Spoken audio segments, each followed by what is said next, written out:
Bonjour, cher ami, je suis l'évangéliste enseignant en Franck Cana, pasteur au Centre international d'évangélisation, éditeur de livres, écrivain et conférencier.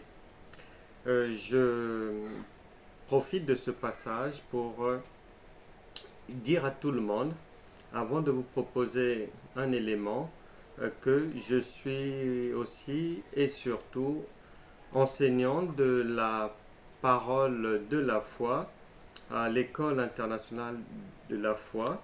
Vous pouvez vous inscrire. C'est une école d'enseignement et de formation destinée à tout un chacun dans le corps de Christ, apôtre, évangéliste, pasteur, docteur, prophète. Vous êtes les bienvenus, brebis lambda, anciens. La Bible déclare dans Daniel chapitre 12, verset 4, que dans les derniers temps, la connaissance augmentera.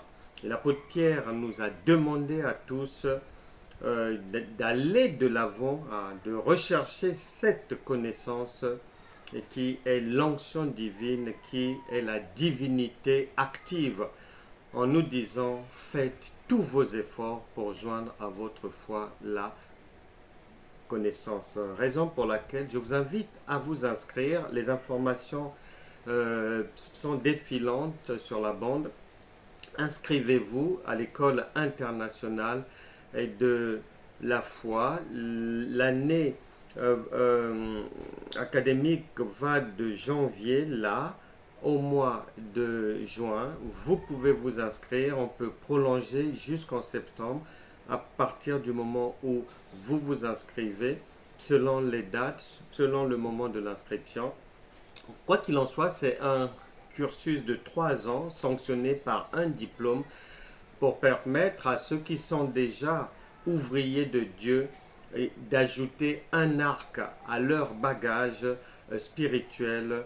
La Bible déclare en Luc chapitre 2 verset 52 que Jésus-Christ croissait en maturité, en sagesse et en stature, et lui-même nous a dit par son esprit en Éphésiens chapitre 5 verset 1 d'être ses imitateurs. Soyez les imitateurs de Dieu, soyez les imitateurs de Christ. Et pour les brebis, pour ceux qui sont intéressés par cette culture-là, toute autre personne aura aussi son diplôme au bout de 3 ans qui lui permettra d'aller servir dans un ministère quelconque. Que Dieu vous bénisse. Je vous laisse suivre cet élément et vous pouvez me revenir vers moi pour des questions, pour des prières. Je me dispose aussi au conseil pastoral. Vous pouvez me consulter pour tout un tas de choses, de questions, de stratégies de travail, tout un tas d'éléments du savoir utiles à l'avancée de l'œuvre de Dieu et au développement spirituel et de chacun. Je vous laisse suivre cet élément et je reste à votre disposition. Votre serviteur, Franck Cana. Merci.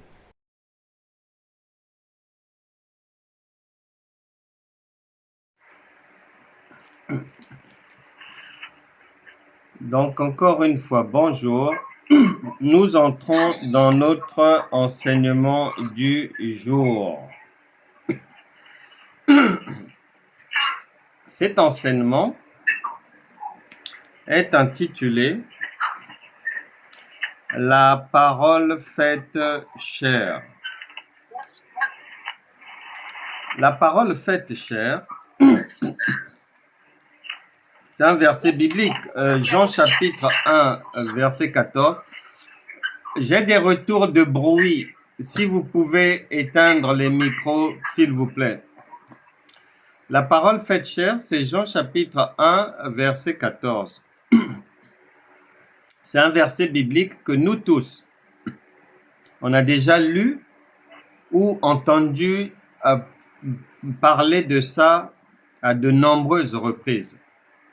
On a déjà même entendu une multitude de prédications sur ce verset biblique. Maintenant, la Bible déclare: mon peuple périt faute de connaissance. On va faire l'échographie de la parole faite chair, mais pas selon la chair comme les gens en parlent habituellement. Non. Parce que Dieu lui-même a dit que son peuple périt faute de connaissance. Et cette parole-là, ce n'est pas du passé, elle n'est pas rattachée au futur, non.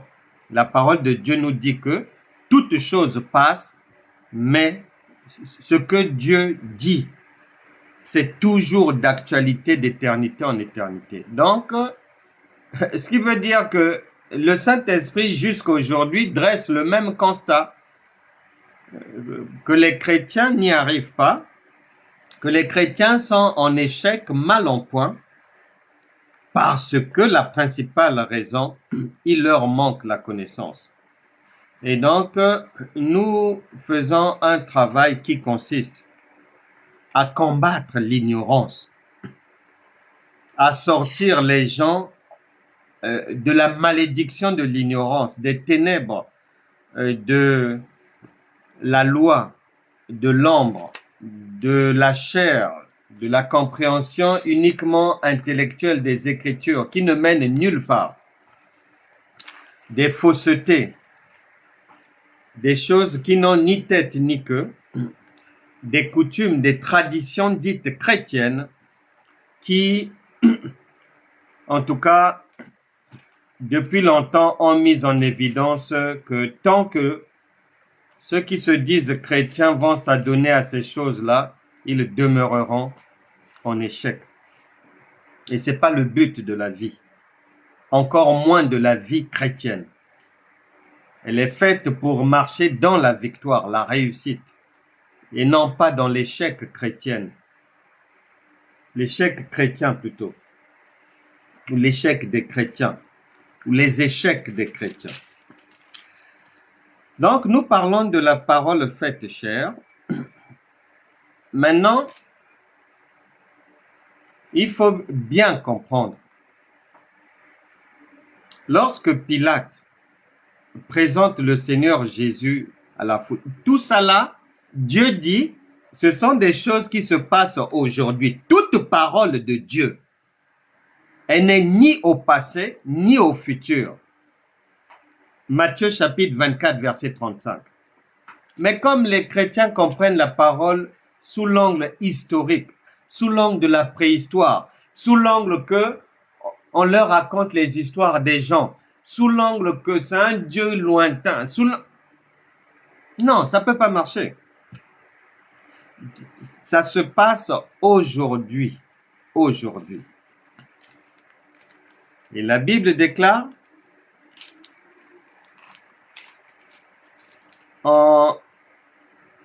quand Pilate, je disais, présente Jésus, il sait qu'il est Dieu. Et il l'a présenté sous sa forme humaine, en disant, voici l'homme. Et Pilate savait qu'il est Dieu, mais il l'a appelé aussi homme.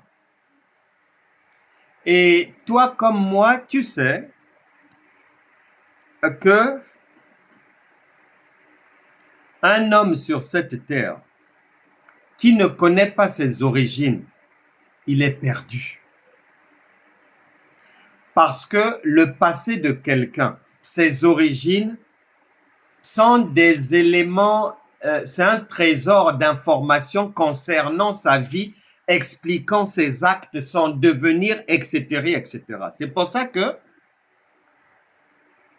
dans un tribunal des hommes, devant le tribunal, obligatoirement quand on juge quelqu'un, On va chercher à savoir il vient d'où, il est né où, son père c'est qui, sa mère c'est qui, quelles sont ses origines, a-t-il des frères et sœurs, dans quelle famille a-t-il vécu, est-ce que c'est une famille monoparentale, est-ce que c'est une famille recomposée, est-ce que, on va creuser. Parce que les origines vont permettre de mieux comprendre et le personnage et sa trajectoire de vie et les actes posés. Ce n'est pas pour rien. Eh bien, ce que les hommes font là, c'est ce que Dieu fait. Donc, l'homme ne fait que faire ce qu'il a vu le Père faire. Donc, ce qui veut dire que tout enfant de Dieu qui ignore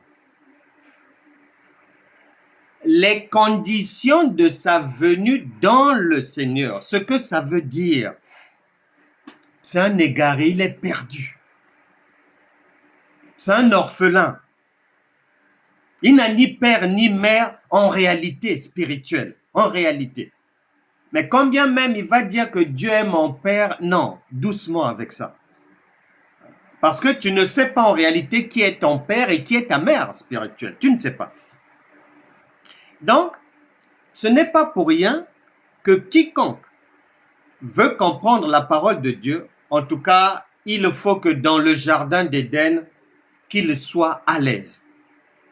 En tout cas, s'il ne comprend pas, même un peu, ce que Dieu dit au commencement dans la Genèse, c'est pas la peine. C'est pas la peine parce que tout se joue là. Tout le reste qui va venir après n'est que la répétition de ce qui s'est passé au commencement. Répétition, de telle manière, de telle manière, de telle manière. On répète seulement. La Bible déclare dans l'Ecclésiaste, c'est très simple, Dieu ramène toujours ce qui a été. Ce qui a été depuis quand? Mais depuis l'éternité. Il ramène seulement. Depuis le commencement, il ramène. Donc, pour comprendre la parole faite chair, nous sommes obligés d'aller dans les origines. Obligatoirement. Si on reste dans la parole faite chair là-bas, on va planer seulement en surface. On va planer en surface. On ne va pas rentrer dans la profondeur de la terre, là où se trouvent les pierres précieuses. Non. On ne peut pas. Genèse chapitre 1, verset 1. Nous parlons de la parole faite chair, tirée de l'évangile de Jean chapitre 1, verset 14. Et nous faisons d'abord un détour, un retour dans nos origines spirituelles. Genèse chapitre 1, verset 1. Écoute bien, attentivement. Parce que les choses de Dieu, non seulement c'est à prendre ou à laisser, mais ça se joue à plus vite tu vas comprendre. Et mieux ça sera pour toi parce que cette compréhension, c'est la délivrance, la guérison et les anges vont aller résoudre tes problèmes. Mais lorsque quelqu'un tarde à comprendre, eh ben, le secours aussi va traîner. Donc, notre salut est proportionnel à notre capacité à saisir ce que Dieu dit. Un enfant, le nombre de ses cadeaux, le nombre de bisous qu'il va recevoir de maman, de câlins, de gestes affectifs, c'est en fonction de la compréhension et de la mise en pratique qu'il va faire fidèlement des conseils que maman va lui donner. L'enfant qui n'écoute pas ce que maman dit, l'enfant qui traîne des pieds pour comprendre ce que maman dit, l'enfant qui n'en a cure de ce que maman dit, eh bien celui-là, les cadeaux aussi vont mettre du temps en chemin avant d'arriver dans sa chambre. Et la Bible déclare, mes bien-aimés, il n'y a rien de nouveau sous le soleil. Ce sont les mêmes choses. Ce sont les mêmes mécanismes de fonctionnement. Genèse chapitre 1, verset 1. Je lis.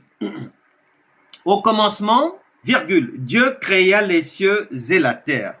Au commencement, Dieu créa les cieux et la terre.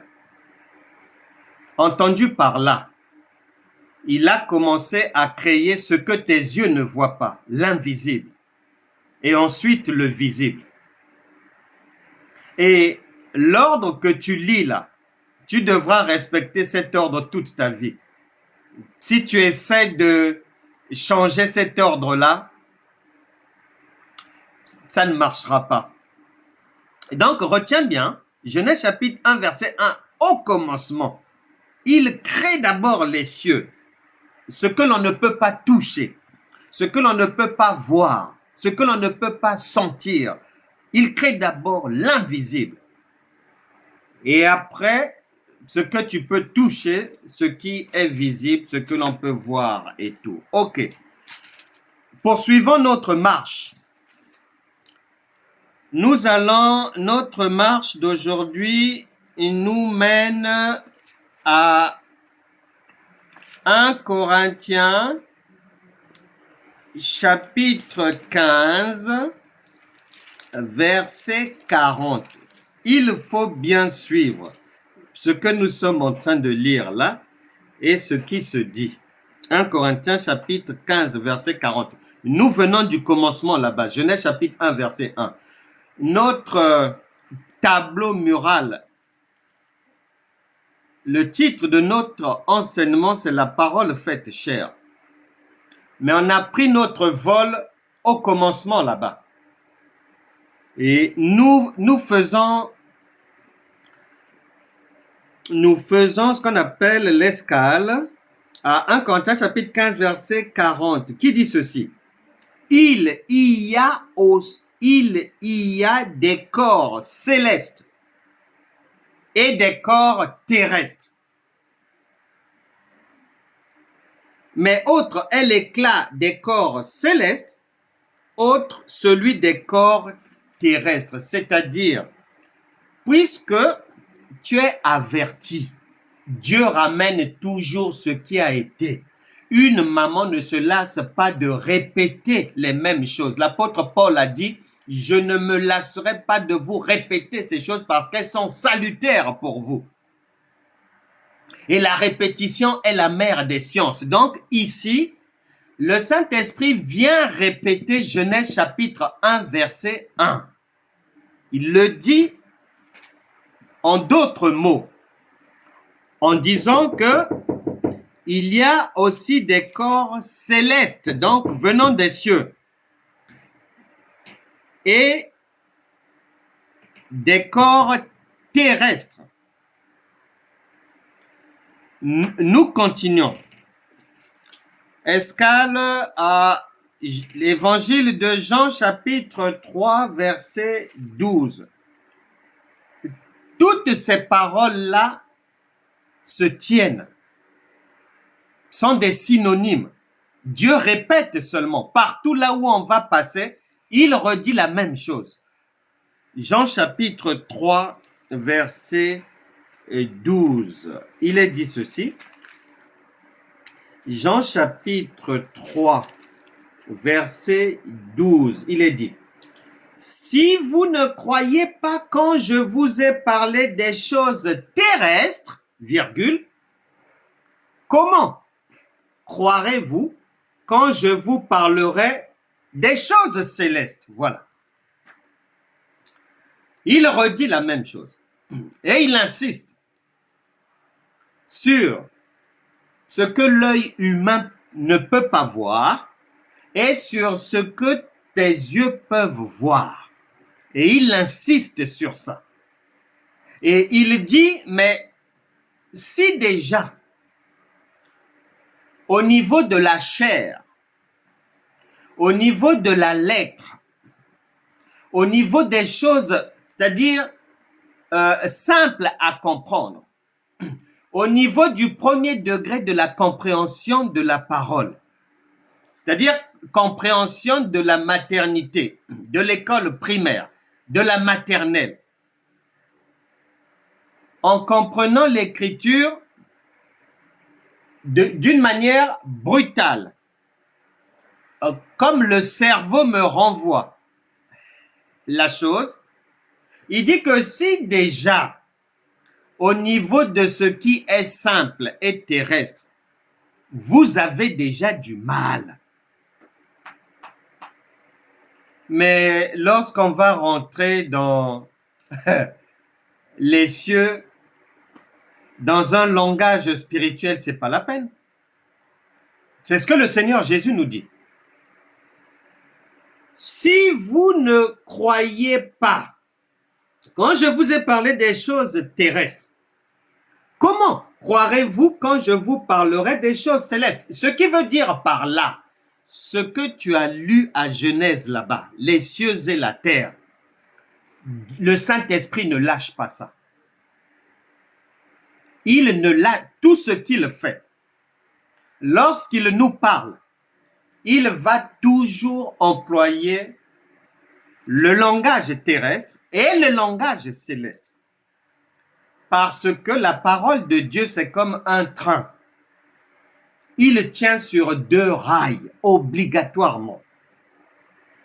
La parole de Dieu, le céleste, tu peux comprendre ça comme étant le Père, que toi tu n'as jamais vu, que tes yeux n'ont pas vu, mais le Fils est venu, lui, homme, il est venu te dire, non, non, non, non, mon Père est avec moi, lui et moi nous faisons un. Donc, ce qui veut dire que la parole de Dieu, dans sa compréhension, il faut comprendre, il faut que l'enfant de Dieu fasse. Pierre a dit, faites tous vos efforts pour joindre à votre foi la connaissance. Il faut que l'enfant de Dieu soit à même de comprendre ce que le Fils dit, le langage terrestre. C'est ce que Jésus dit. Je vous ai expliqué des choses terrestres. Mais si maintenant, je laisse mon Père s'exprimer et que à travers moi qu'il vous parle dans son langage céleste, mais vous serez perdus. Jusqu'aujourd'hui, la foule chrétienne est perdue. Et Jésus explique encore. Matthieu chapitre 22, verset 29, vous êtes dans l'erreur parce que vous ne comprenez ni les Écritures, ni la puissance de Dieu. Le problème est toujours d'actualité. Jean chapitre 8, verset 23. Jean chapitre 8, verset 23. Toutes ces paroles se tiennent. Elles sont sœurs.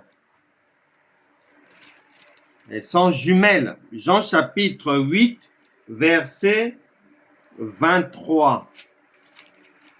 Évangile de Jean chapitre 8, verset 23. Il est dit ceci.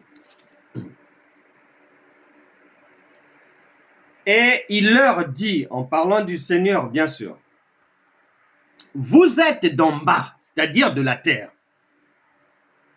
Moi, je suis d'en haut, c'est-à-dire des cieux. Vous êtes de ce monde. Moi, je ne suis pas de ce monde.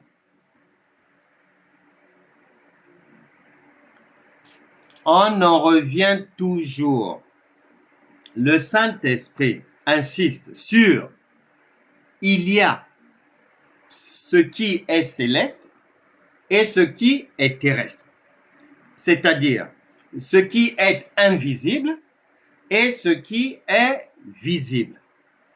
C'est-à-dire ce qui relève de l'esprit et ce qui relève de la chair. Maintenant, je ramasse toutes ces paroles, je viens faire un récapitulatif pour dire que lorsque le Seigneur, tu as bien entendu, il parle des choses d'en bas et des choses d'en haut. Il dit que vous, vous êtes d'en bas. Moi, je suis d'en haut, je viens d'en haut. Mais je suis venu vers vous. C'est la parole faite chair. La parole vient d'en haut. La parole est esprit. Preuve. Évangile de Jean, chapitre 6, verset 63 dit que mes paroles sont esprit et vie. C'est-à-dire, elles sont spirituelles, mais sont destinées à créer la vie, à créer la guérison, la délivrance, à créer le bien-être, le repos, à créer des victoires, à créer le changement de vie. Je viens faire le récapitulatif en venant m'asseoir sur quand la parole dit, la parole s'est faite chair. La parole t'a déjà dit que elle est esprit. C'est l'Éternel. Tu ne le vois pas. Et cette parole, comment fait-elle pour arriver jusqu'à toi? Tout enfant de Dieu qui ne le sait pas, c'est quelqu'un qui ne connaît pas sa famille spirituelle. Il ne connaît pas, il est perdu. Tout pasteur qui ignore ce que nous sommes en train de voir là, c'est-à-dire la nourriture qu'il va donner, c'est pour ça que les chrétiens souffrent, c'est pas la peine. Le Dieu esprit va constater que ces gens-là que j'ai créés, ma créature, tant que je suis à l'extérieur d'eux, ils vont toujours tomber dans des tentations, dans des faiblesses, dans le péché, ils vont oublier, ils vont suivre d'autres dieux, ils vont être idolâtres, un pas dedans, un pas dehors, etc., etc. Ils ne pourront jamais suivre ma loi correctement. C'est pas possible. Ils seront toujours trompés par l'adversaire. Ils seront toujours malmenés. Ils seront toujours à la queue leu, alors que j'ai prévu qu'ils soient la tête et non la queue. Donc le Seigneur, dans son amour, il va décider de parer à cela et de sécuriser complètement notre vie pour qu'elle soit en harmonie avec sa loi et bénéficiaire de ses bénédictions via notre héritage. Il vient, l'Esprit, l'Éternel, vient vers nous, vient vers sa créature sous la forme humaine, même forme que sa créature, forme humaine, s'appelle Jésus. L'objectif de la mission, venir ramasser toutes nos faiblesses, les tares, les insuffisances, les larmes, les traîtrises, les pleurs, les échecs, etc., etc., les blessures, les violences, ramasser la cigarette, la bière, la prostitution, le mensonge, tout ça là, et aller clouer ça à la croix définitivement pour que ça nous lâche définitivement. Maintenant, pour que ça tienne, lui, son objectif, ce n'est plus d'être un Dieu par rapport à nous, comme avec les enfants d'Israël, un Dieu du dehors, mais du dedans. Donc, le passage à la croix va simplement être la procédure que le Tout-Puissant, dans sa souveraineté, avait choisi pour passer de l'extérieur de notre corps à l'intérieur de notre corps, et la seule manière retenue pour le faire, c'est sous la forme d'un esprit, parce que l'esprit n'a pas de frontières, l'esprit passe partout, L'esprit n'a pas de limite, l'esprit ne connaît pas d'obstacle. Et une fois qu'il y a la résurrection, par le Saint-Esprit, lorsque nous acceptons le Seigneur dans notre vie, nous devenons enfants de Dieu. Alors, laisse-moi te dire, ce sont des choses comprises à un niveau trop bas chez les chrétiens. Ce qui fait que ça va être difficile pour que la parole soit agissante dans nos vies, puisque la parole, c'est un médicament qui va agir en fonction de la compréhension de la prescription médicale, en fonction de ce que le médecin a dit. S'il te dit ce médicament, tu prends 7 jours seulement, ne va pas plus loin, matin, midi et soir seulement. Il ajoute, quand tu vas prendre ça, prends ça au milieu des repas. Ne prends pas ça à l'extérieur des repas. Il te donne une prescription. Eh bien, la loi du Seigneur, ce sont des prescriptions pour nous. Maintenant, ce que le Saint-Esprit va venir faire dans ma vie,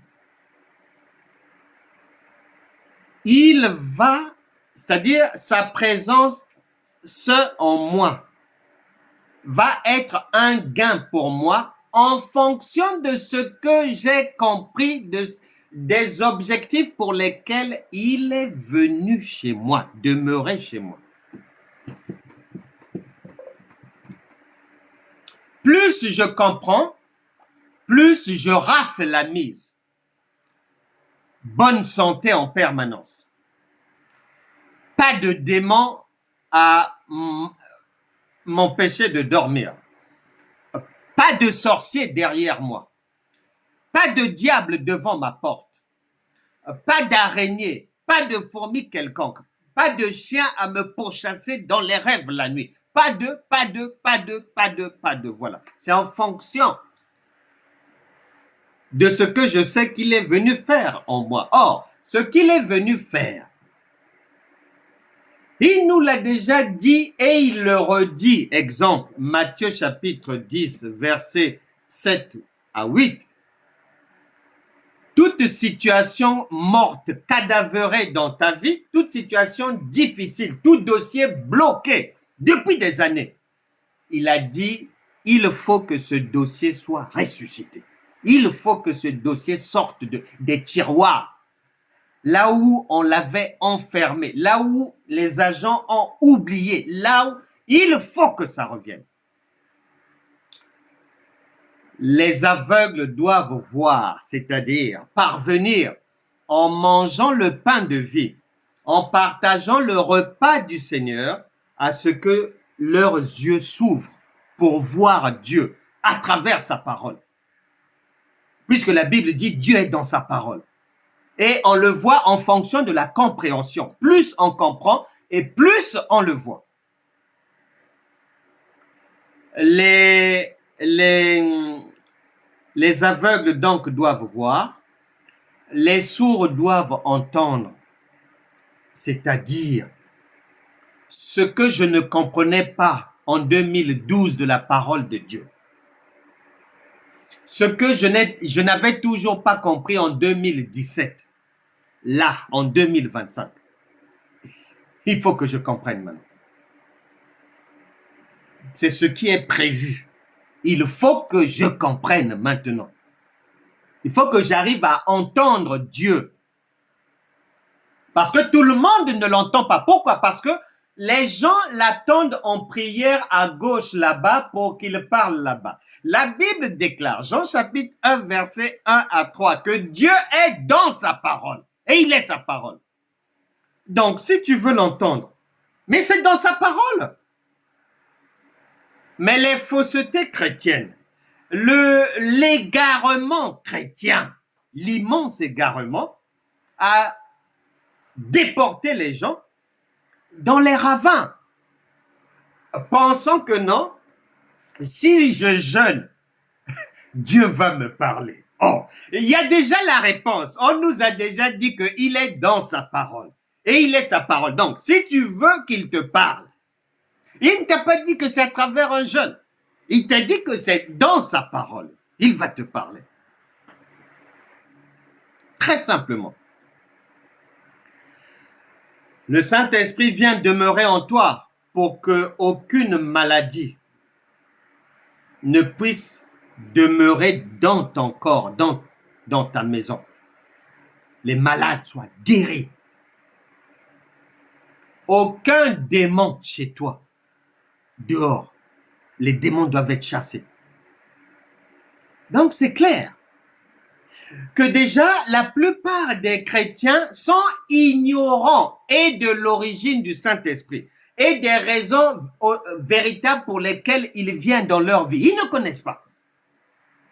Chantant, sautant, louant, jeûnant, le bruit seulement. Non, non, non, non. Ici, c'est pas une histoire de bruit.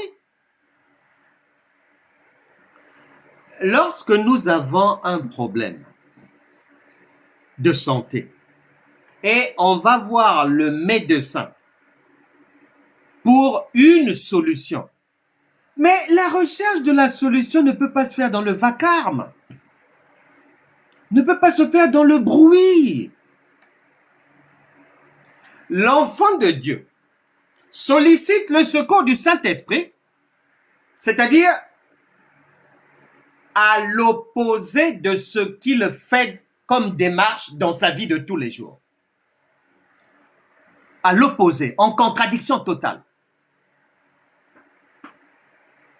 Alors qu'il oublie que toute recherche de secours suit la même trajectoire partout. Le secours, on ne le cherche pas dans le bruit, pas dans le vacarme. C'est dans la réflexion. Il faut que toi-même tu expliques le mal que tu ressens au médecin, lui va faire l'effort de comprendre ce que tu es en train de lui dire. Il va te poser des questions, toujours dans le calme. Jusqu'à la fin, vous êtes dans le calme. Il va te prescrire l'ordonnance, les médicaments, ceci, cela. Tout ça là, ça demande de la concentration. Mais, comme on est dans un monde chrétien totalement maudit, égaré, perdu, Dieu dit A, on fait B. Le Saint-Esprit dit C, on est à F. Le Saint-Esprit dit M, on est à Z. C'est pas la peine. C'est pas la peine. Maintenant, cette parole, la Bible t'apprend. Jean chapitre 1, verset 14, la parole faite chair, en fait, tous les versets bibliques que nous avons lus là, en fait, c'est ça. C'est-à-dire l'esprit divin, l'esprit. Devenir enfant de Dieu veut dire l'esprit de Dieu, qui est esprit, vient habiter dans ta chair. C'est ça, la parole faite chair. On ne te parle pas d'un Jésus là-bas, non. On ne te parle pas d'une parole fictive comme ça. Le chrétien ne sait même pas ce que ça veut dire. Ah, ici, la parole s'est faite chair, ceci, cela. Ne comprenons rien. Le cerveau est complètement nuageux, arc-bouté dans des jeûnes, des prières, compréhension nulle, zéro de chez zéro, et s'attendant au changement de la vie. Ça ne viendra jamais. C'est l'Esprit de Dieu qui vient maintenant vivre dans ta chair. C'est ce que la parole appelle la parole faite chair, parce que l'objectif de la parole n'est pas que tu lises l'écriture comme un roman, n'est pas que tu comprennes l'écriture comme un magazine, non. Tu lis Jésus a dit, je te donne le tableau terrestre, mais obligatoirement, il te faut le tableau spirituel, ce que ça veut dire aussi spirituellement, obligatoirement. Si tu as l'un sans l'autre, tu es hors sujet, tu n'as pas compris. Tu vas prier dans le vide, comme la plupart des chrétiens, tu vas jeûner dans le vide. Parce que Dieu n'annule pas ce qu'il a dit. Il a déjà dit. Il y a le terrestre et il y a le céleste. Il y a le Père et il y a le Fils. Il y a l'esprit et il y a la chair. Il te faut obligatoirement les deux. La compréhension humaine, charnelle, et la compréhension spirituelle. Il te faut les deux, obligatoirement. Donc, la parole faite chair, c'est toi-même lorsque tu acceptes le Seigneur comme ton Seigneur et Sauveur. Et que tu arrives à l'adresse 2 Corinthiens chapitre 5 verset 17. Si quelqu'un est en Christ, il est une nouvelle créature. Nouvelle créature veut dire ceci.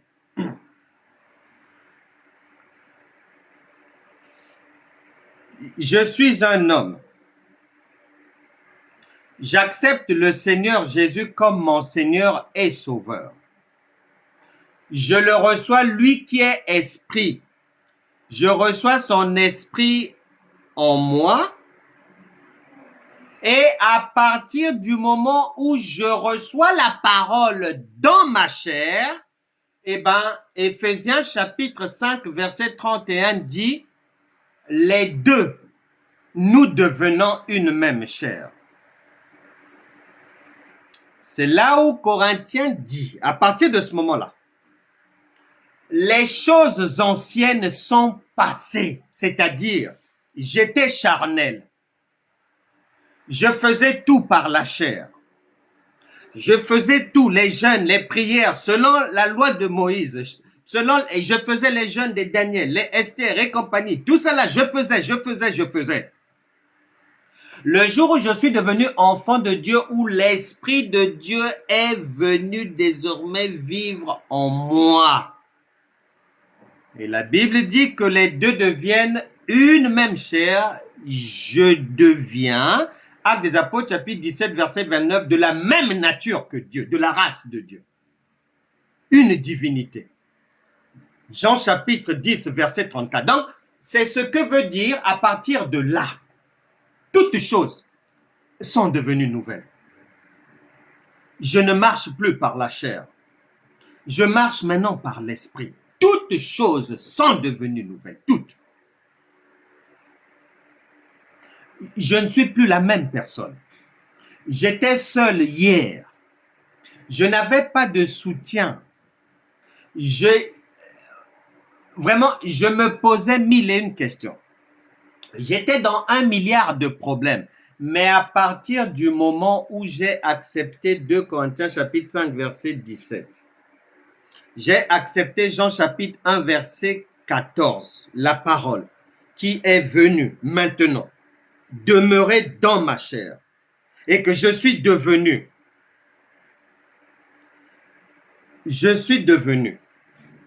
membre de la maison de Dieu. Éphésiens chapitre 2 verset 19. Je suis devenu une habitation de Dieu en esprit. Éphésiens chapitre 2 verset 22. Toutes choses dans ma vie changent. Toutes choses dans ma vie changent. Et à partir de là, je vais maintenant obligatoirement, ma vie doit maintenant extérioriser, rendre public les résultats de ma nouvelle identité. Puisque avant j'étais charnel, j'étais homme simple. À partir du moment où la parole vient maintenant demeurer dans ma chair, je deviens homme-esprit, l'homme spirituel. Je deviens une divinité. Je deviens égal de Dieu. Je deviens Dieu. Et les versets bibliques, il y en a foule qui viennent soutenir tout cela. Vous les connaissez déjà. Vous les connaissez. Psaume 82, versets 6 à 7.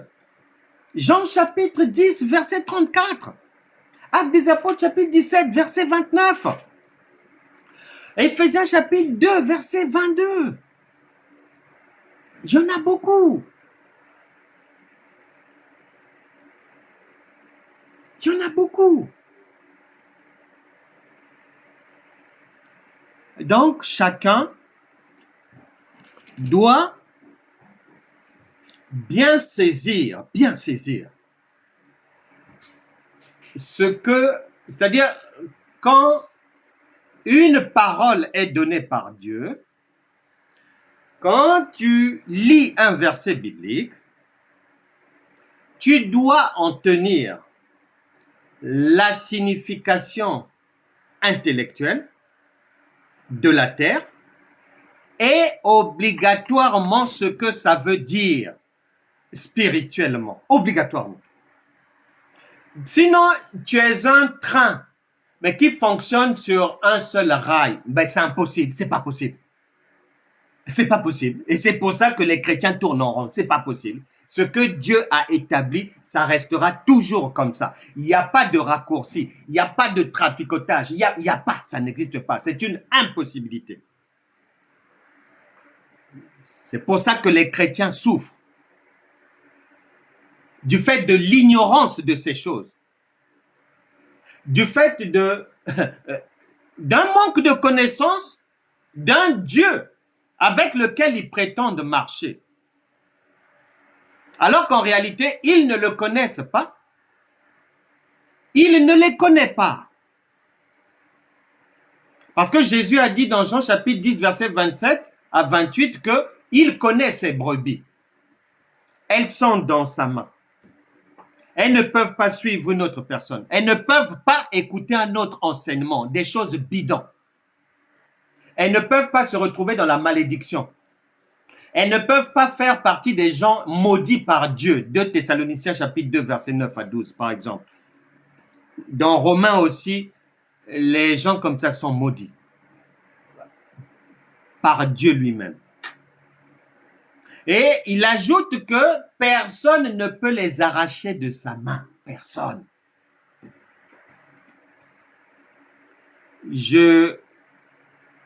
J'expliquais à une personne cette semaine pour lui donner l'image de la vaste désillusion du peuple chrétien.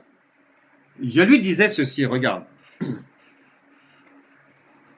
En Afrique, il y a un pays qui s'appelle la République démocratique du Congo. Ce pays, à lui tout seul, est aussi grand que toute l'Europe. C'est le pays francophone le plus peuplé.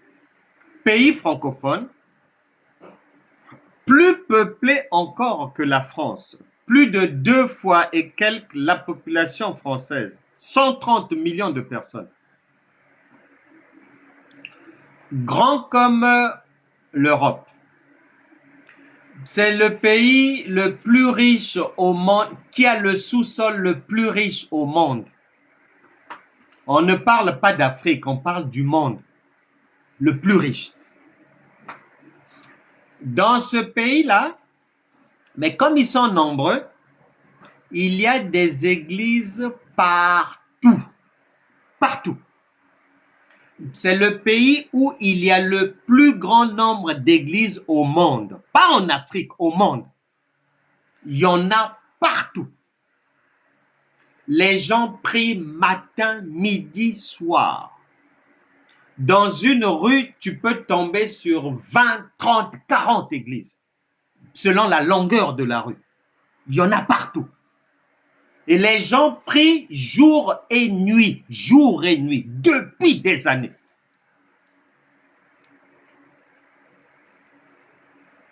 Les églises ne ferment pas là-bas, c'est en permanence, en permanence. C'est le pays où on prie le plus au monde dans la francophonie chrétienne. Matin, midi et soir. Mais dans ce même pays, ça fait bientôt 30 ans, il y a une guerre qui a fait plus de 12 millions de morts. Malgré les jeûnes, malgré les prières, malgré les retraites spirituelles, les séminaires, les ceci, cela, que Dieu arrête la guerre, Dieu ceci, cela, la guerre gagne du terrain depuis 30 ans. 12 millions de morts. Au bas mot. La population vit dans une pauvreté indescriptible. C'est le pays parmi les plus riches au monde, mais à la population la plus pauvre du monde. Et 90% de cette population est chrétienne. Pas besoin d'être allé à l'école pour en arriver rapidement à la conclusion que leur Dieu, c'est pas le bon Dieu.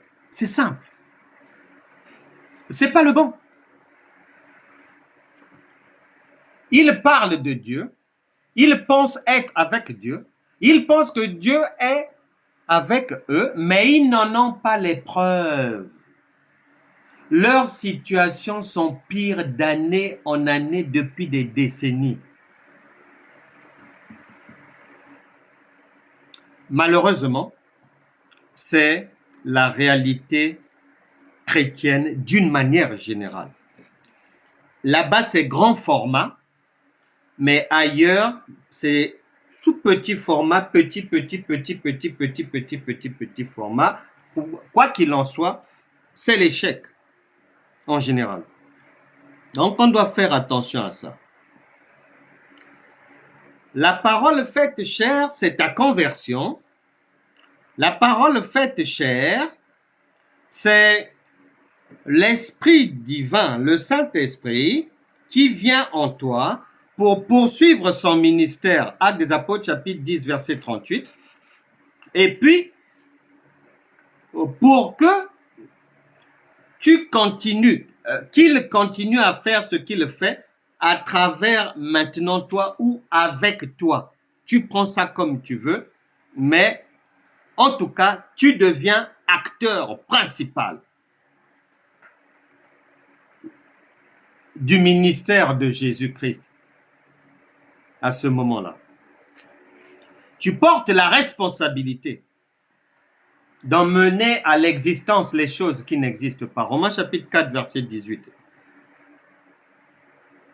Tu portes une responsabilité d'autant plus que tu reçois le Saint-Esprit qui, conformément à Actes des Apôtres chapitre 1, verset 8, est une puissance. Donc, fais gaffe à toi. C'est une puissance. Si tu ne l'utilises pas pour les raisons prévues pour lesquelles cette parole qui est le Saint-Esprit, qui est une puissance, vient demeurer en toi, ben, tu en payes le prix lourd. Tu en payes le prix lourd. Parce que même les païens disent, nul n'est censé ignorer la loi. Et la Bible déclare, désobéir à ce que Dieu a prévu, a dit. Lorsque tu ne te sers pas correctement de ce que Dieu t'a donné, donc un enfant qui utilise mal ce que maman a donné, bien évidemment, ça mérite une sanction. c'est la désobéissance. Ça veut dire péché.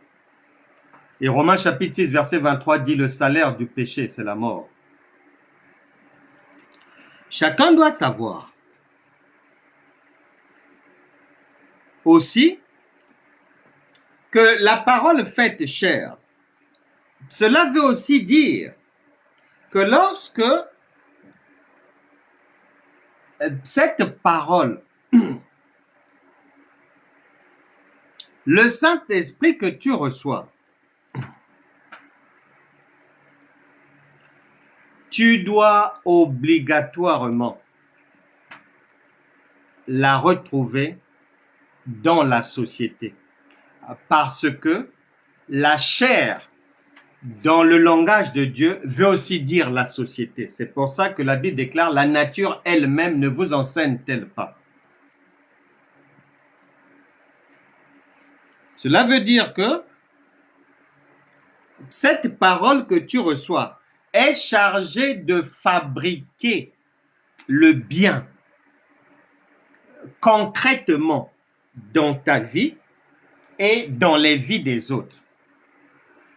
Cette parole doit travailler afin que ta vie devienne conforme à Matthieu chapitre 10, versets 7 à 8, et que les preuves de votre mariage, les preuves que vous êtes un, soient évidentes. Romains chapitre 8, verset 19, jusqu'à présent, la création attend avec un ardent désir, c'est-à-dire une impatience, la révélation des fils de Dieu, c'est-à-dire que ceux qui prétendent être chrétiens, qu'ils en apportent les preuves visibles. Il n'existe pas un Dieu que l'on garde sous la table, comme beaucoup de chrétiens. Oh mon Dieu, j'ai ma communion, mon intimité avec mon Dieu. La personne souffre dans la vie, mais elle se glorifie. Ah, j'ai mon intimité avec mon Dieu. Ah, Dieu me montre beaucoup de choses. Ah, vraiment, du côté prophétie, Dieu m'a béni, ceci, cela. Dieu lui-même a dit, il n'allume pas une lampe pour qu'elle demeure cachée sous la table. Non. Il n'y a rien de Dieu en cachette. Non, c'est faux. Beaucoup de chrétiens enfermés dans la chambre. Oh non, je suis avec mon Dieu. Oh non, je prends une semaine avec le Seigneur. Oh non, chez Dieu, ça n'existe pas. C'est l'égarement, la folie. Nous allons, pour finir, voir d'une manière concrète, pratique, ce que veut dire les avertissements que Jésus nous a donnés, ce que ces avertissements veulent dire, ce que veut dire d'une manière concrète la parole faite chair, comment tu vas la pratiquer dans la société, comment tu vas y arriver.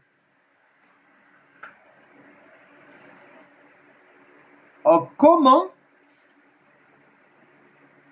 un enfant de Dieu né de nouveau, qui connaît son père et sa mère, il ne peut pas être trompé par soi-disant des faux enseignements, des faux ceci, de cela. C'est pas vrai, puisque lui-même, il avait déjà dit, je connais mes brebis, elles sont dans ma main. C'est clair. Alors, la parole faite chair, pour que tu ne sois plus jamais égaré, pour que tu la comprennes bien. Tu as compris que c'est ta conversion, c'est la vie nouvelle en Christ, c'est la vie du Seigneur qui se poursuit et son ministère au travers de toi. Tu as compris que la parole faite chair, c'est ton alliance avec le Seigneur. Maintenant, cette alliance, tu as la responsabilité de faire vivre ton mariage. Parce qu'un mariage est vivant. C'est pas comme la plupart des chrétiens. Ils prétendent être en alliance avec Dieu, mais dans une alliance morte, il n'y a rien. Rien ne sort de là. Rien, il n'y a rien. La tristesse, il n'y a pas la joie. Problème à gauche, problème à droite, problème au-dessus de la tête. Le diable dans le dos, les démons qui harcèlent la nuit, les maris de nuit, les femmes de nuit, les étouffements dans le sommeil, etc., etc. Rien à voir avec un mariage glorieux. Rien. Zéro. Rien à voir. Donc, la parole faite chair, on prend un cas pratique. Ce cas-là, tu vas te rendre compte d'une manière très simple que vraiment, il est très facile pour les chrétiens de s'égarer complètement. Très facile. Et il y en a plus largement davantage qui sont égarés par rapport à ceux qui sont dans le chemin. Et le Seigneur Jésus, je n'invente rien, lui-même l'a dit en Matthieu chapitre 7, verset 13. Il l'a dit. Donc c'est une réalité présente. Je prends un exemple sur lequel les chrétiens ont inventé des doctrines, il y a des débats qui n'ont ni tête ni queue, les gens s'écharpent à travers des injures de ceci, de cela, vous êtes faux, nous sommes vrais, ceci, cela. C'est le problème, le sujet de la femme ne doit pas enseigner. On va vérifier ce que la parole dit. Pour que tu acceptes une écriture, il faut bien suivre. La parole faite chair veut dire aussi, il faut que ce que cette écriture dit, il faut que la compréhension que tu en as, il faut que la compréhension, les conclusions que les pasteurs en donnent, Jésus te dit clairement par les passages par lesquels nous sommes passés que tu retrouves cela et dans sa parole et dans la société. Tu dois retrouver cela dans sa parole qui prend la veste de l'esprit et dans la chair, la société. Si tu ne retrouves pas une parole de Dieu dans la chair, c'est-à-dire le monde des vivants, non, laisse d'abord, ne rentre pas là-bas. Parce qu'il te faut la compréhension spirituelle des cieux et la compréhension terrestre, humaine, charnelle. Dieu ne peut jamais se contredire. Donc, tu dois retrouver la parole dehors là, obligatoirement. Si tu ne la retrouves pas, n'accepte pas cette parole, même à titre provisoire. N'accepte pas. Parce que il faut que la parole soit faite chair, c'est-à-dire que la parole de Dieu qui est l'esprit, il faut que tu retrouves ça dans la chair des hommes, c'est-à-dire dans la société.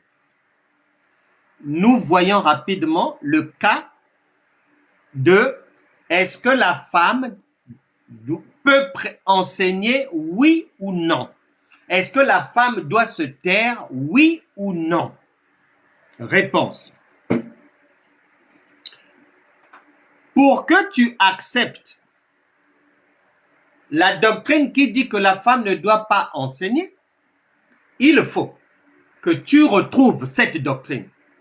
1. Dans la parole. 2. dans la société. Si tu retrouves ça seulement selon ta compréhension à un seul endroit, c'est-à-dire c'est un train avec un seul rail, c'est-à-dire il n'y a que le terrestre, il n'y a pas le spirituel, lâche, laisse. Laisse, tu risques d'aller ramasser une malédiction divine, laisse. 1 Corinthiens chapitre 14, nous faisons le cas pratique de la parole faite chair. On prend l'exemple, est-ce que la femme peut enseigner, prêcher, oui ou non? Nous connaissons les réponses des uns des autres. Nous allons vérifier si ces réponses sont soutenues par le Père et le Fils, ou bien s'il n'y a que le Fils qui le dit, ou s'il n'y a que le Père qui le dit. On va vérifier tout ça. 1 Corinthiens chapitre 14, verset 1 Corinthiens chapitre 14, verset 33. Car Dieu n'est pas un Dieu de désordre, mais de paix. Point. Comme dans... Non, virgule. Non, point. Comme dans toutes les églises des saints, virgule, que les femmes se taisent dans les assemblées, car il ne leur est pas permis d'y parler,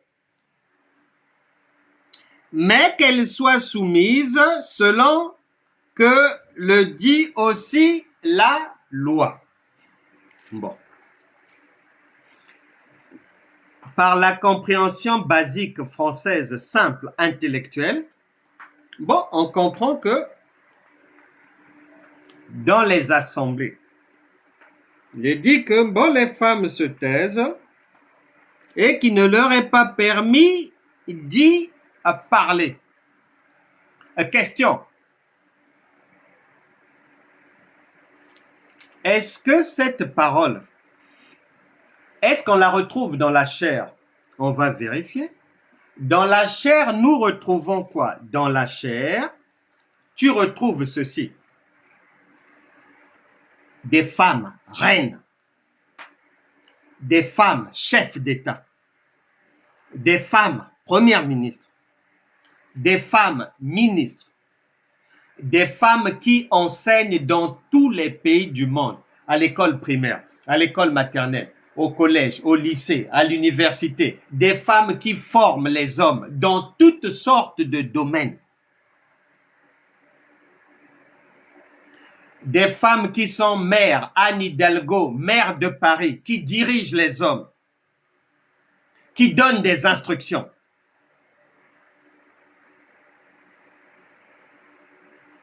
Or, la Bible dit, Dieu est un Dieu d'ordre. La Bible précise qu'il est impossible à Dieu de faire deux choses, mentir et se contredire. Impossible. La parole faite chair, si dans la parole, on nous dit que non, la femme ne peut pas se tenir devant, il faut que dans la société, Dieu ait placé le même dispositif. Or, dans la société, c'est l'inverse. On ne retrouve pas la même chose. Nous ne sommes pas preneurs. Ça, c'est de un. Cette parole ne s'est pas faite chair. Je ne peux pas la prendre. Je ne l'accepte pas. Ça, c'est de un. De deux. Pourquoi est-ce que cette parole, on ne peut pas l'accepter parce qu'elle n'est pas en même temps esprit et chair? Parce que, Galates chapitre 3, verset 28. Galates chapitre 3, verset 28 dit, « Il n'y a plus, à partir du moment où un homme reçoit le Saint-Esprit, une femme reçoit la parole faite chair, la Bible déclare, il n'y a plus ni juif ni grec, il n'y a plus ni esclave ni libre, il n'y a plus ni homme ni femme, car tous vous êtes un en Christ.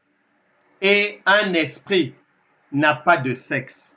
Donc, dans le Seigneur, qui l'Esprit de Dieu,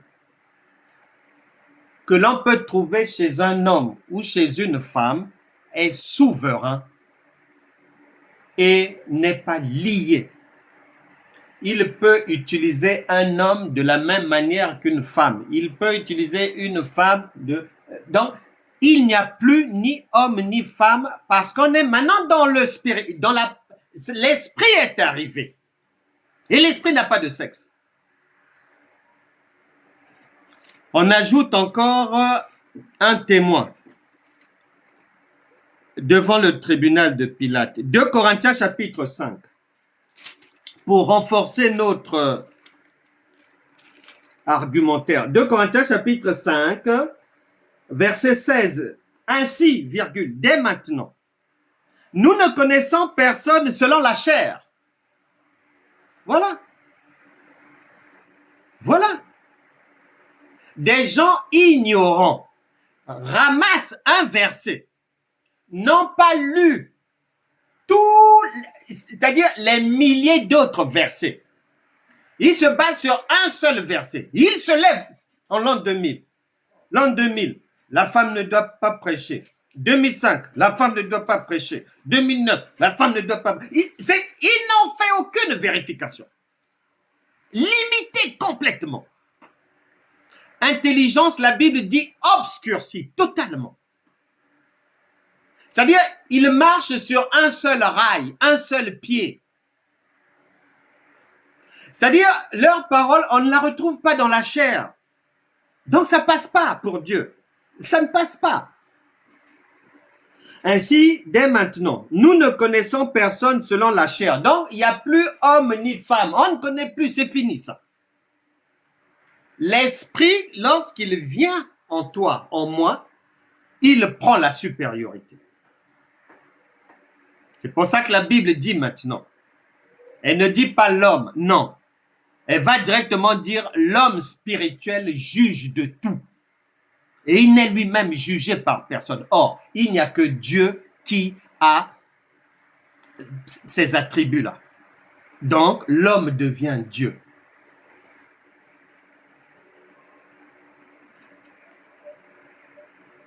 Et si nous avons connu Christ selon la chair, virgule, maintenant, nous ne le connaissons plus de cette manière-là. Ce n'est plus dans la chair, c'est fini. Donc, je ne peux plus dire que non, la femme doit se taire. Non, il n'y a plus ça, c'est fini. On n'est plus là-bas. C'est l'Écriture qui le dit. Mais ce n'est pas fini. Je poursuis la lecture. Parce que les chrétiens, malheureusement, mon peuple périt faute de connaissance. Ils arrachent un verset.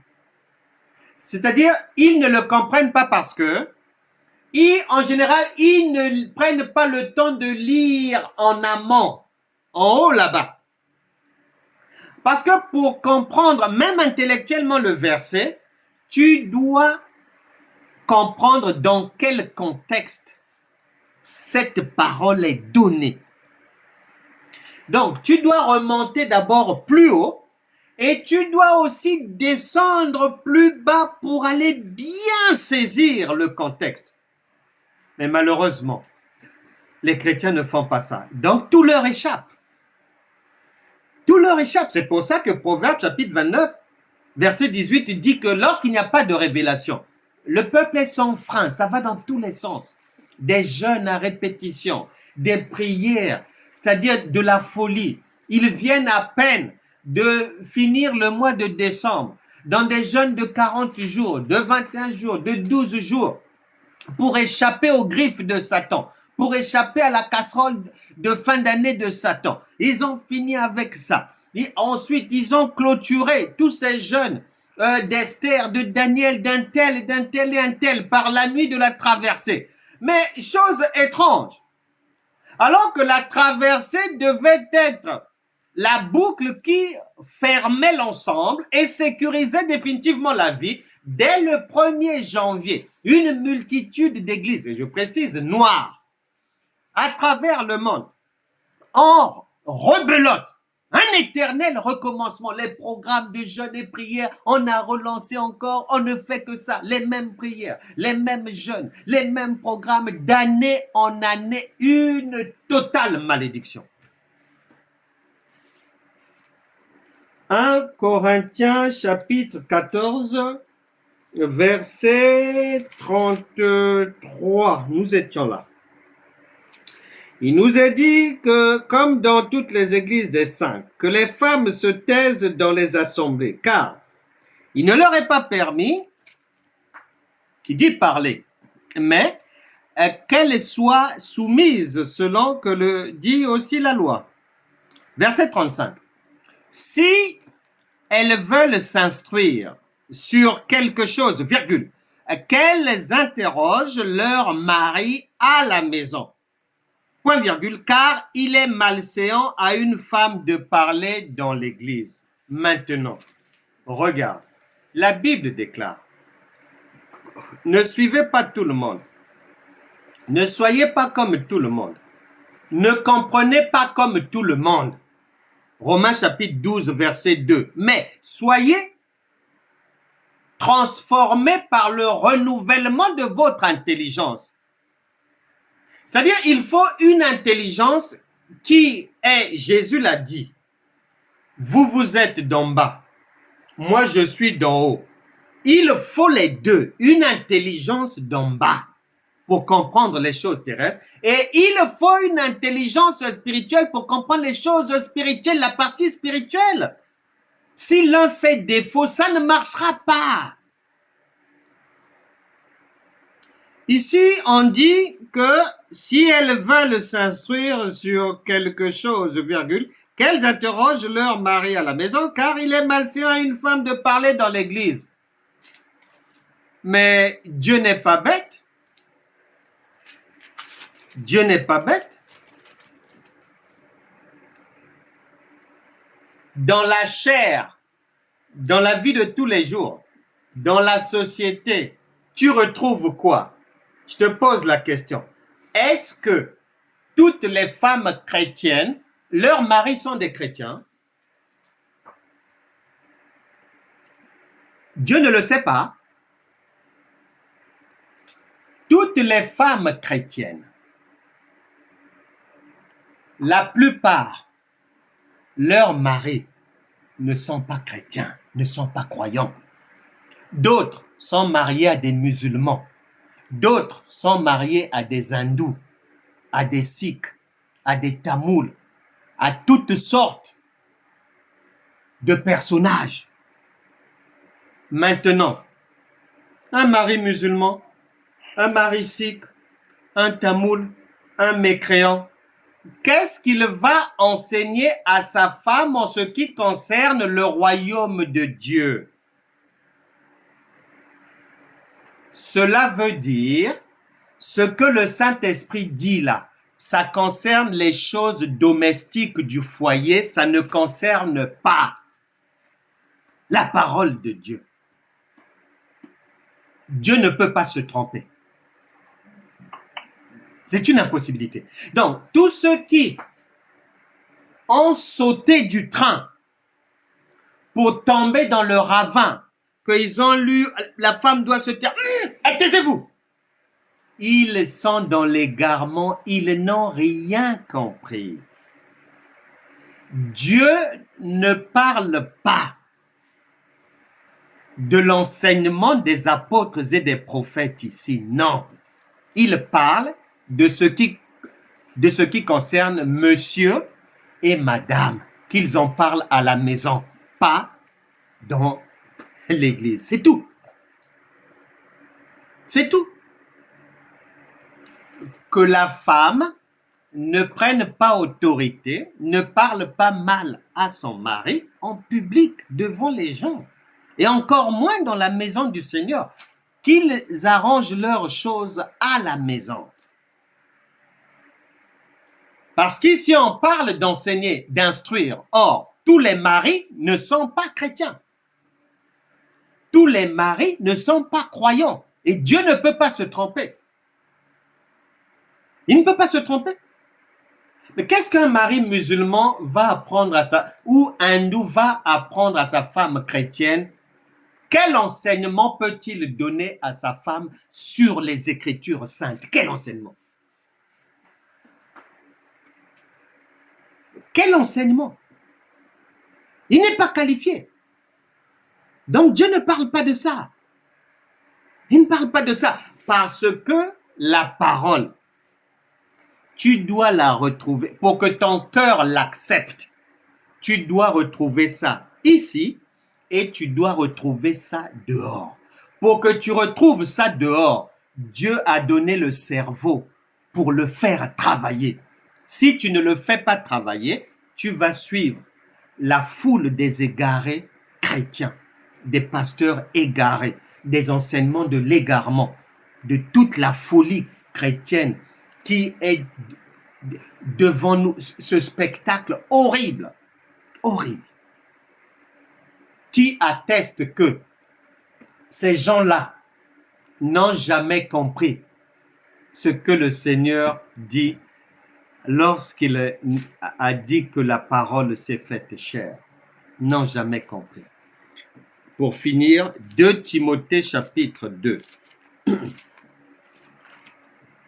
2 Timothée chapitre 2,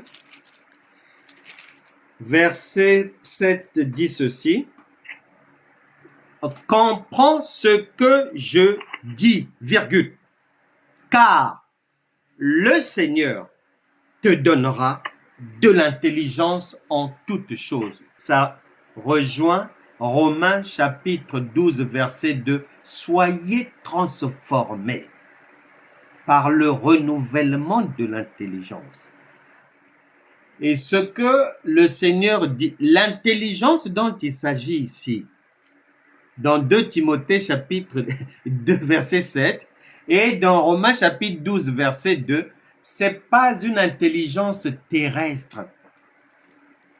Ça porte sur le spirituel. Le terrestre, tout le monde peut comprendre la langue française. Tout le monde va comprendre le verset. Mais est-ce que tout le monde peut comprendre maintenant le côté esprit? Et pour comprendre le côté esprit, il faut que tu retrouves l'esprit dans la chair. Que le Seigneur mais continue à éclairer chacun, à donner à chacun de l'intelligence pour que la vie aille de l'avant. La Bible déclare la vie éternelle, c'est-à-dire la réussite dans la vie, c'est qu'ils te connaissent, toi, le seul vrai Dieu. Évangile de Jean, chapitre 17, verset 3. Que ce pain de vie, que ce repas du Seigneur, que nous venons de briser ensemble, que le brisement de ce pain, que ce pain que tu as pris normalement, tel un médicament, aille lui-même résoudre tous les problèmes, les défis, les challenges de ta vie. Et que par la compréhension de ce que ce pain vient faire dans ta vie lorsque tu le manges, reçois Matthieu chapitre 11, verset 28. Le repos dans tous les domaines de ta vie. Au nom de Jésus. Amen.